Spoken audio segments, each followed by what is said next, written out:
I'm the last speaker. My name is Rita. I'm with ROSA and helped to launch the Radical Yes campaign. I think what's clear for us now is we all have a stake in a better, fairer, more equal society. This isn't just about a minority of people. This is actually about the principle of, do you have rights in your personal life to access whatever it is that you need, whatever supports you need? Do you have the right not to be discriminated against by the state and by the community around you? Absolutely you do, or you should. Unfortunately, in our laws, we still don't have equality on a whole front of issues, a number of various issues. A key problem being a lack of recognition for LGBTQ people and same-sex couples. We have a number of issues that line up with this. If you look at the disgraceful posters the No Side have been putting up, the media interventions they've been making, not just offending LGBTQ people, in fact offending the vast majority of ordinary people.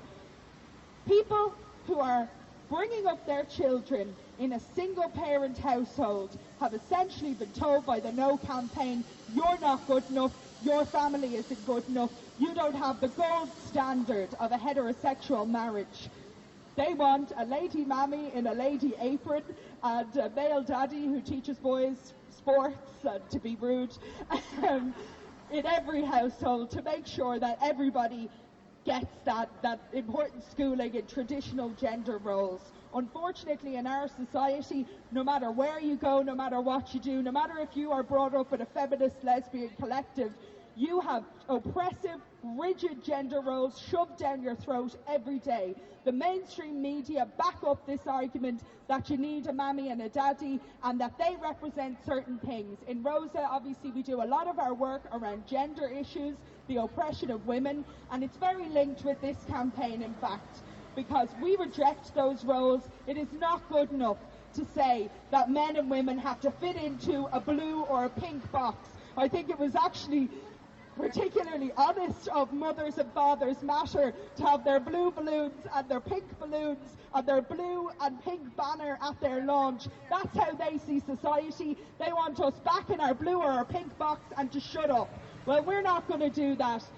Obviously, that view of society does not work for LGBTQ people, but actually it doesn't work for straight people either. None of us can be defined along these simple traditional lines. We are all more complex and more wonderful than that, and we're not going to accept it. We're not going to take having that bigotry shoved in our faces with these no posters. We're going to get out and put up our own posters. We're going to have meetings and events like this that say it's not good enough to reject elements of humanity, elements of society in our community. We're all standing together to make a better, fairer, more equal world. In that fight, marriage isn't enough. We absolutely have to, as Sandra said, be able to say on the 23rd of May, we won. We stood up for something and we won an important right that people were previously outrageously denied. However, we have to fight and continue that fight to end the discrimination against gay teachers, gay nurses, gay doctors who can still be fired because the religious ethos of a school is more important than the right of a worker to live their personal life to the full. We must separate church and state to end the possibility and challenge the homophobic and transphobic attitudes in schools in particular, but in society in general. And we have to end the daily bullying and violence against the LGBTQ community. Sometimes it's small instances and sometimes it is big instances. All of them are unacceptable. All discrimination must be challenged. And this is a step in doing that as part of this campaign today.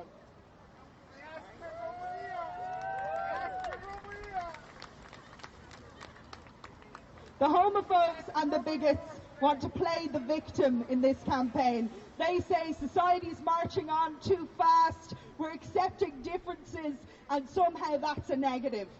The differences have been there for generations, in fact for thousands of years. We can't be put in the boxes they want to put us in, and we are now accepting that. And more than that, we're demanding that the laws recognise our situations and treat us all equally.